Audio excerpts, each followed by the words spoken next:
Մերոնց տուն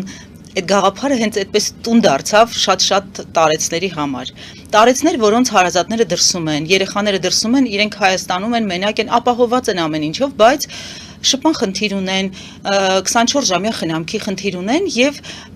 մեր հյուրընկալ պատերի ներքո իրենք գտնում են եւ այդ հոգատարությունը եւ 24-ժամյա պրոֆեսիոնալ խնամքը եւ մենք ժամանցն ենք կազմակերպում իրենց, կարճ ասած իրենց յուրաքանչյուր օրը փորձում ենք հնարավորինս հետաքրքիր դարձնել։ Մենք շատ անհատական խնամք ենք անում։ Մենք ունենք 3 խնամքի կենտրոններ եւ յուրաքանչյուրում 10-12 հոգի առավելագույնը կարող ենք խնամել, որպեսզի յուրաքանչյուրը լինի ուշադրության կենտրոնում։ Դա ամենակարևորը։ Պետական խնամքի կենտրոններում շատ ավելի բազմաքանակ են շահառուները։ Սննդակարգը կազմվում է կոնկրետ իրենց ցանկություններով։ Այսինքն անհատական մոտեցում Անհատական։ Մենք մեր բիզնես պրոյեկտը այնպես են կառուցել, որ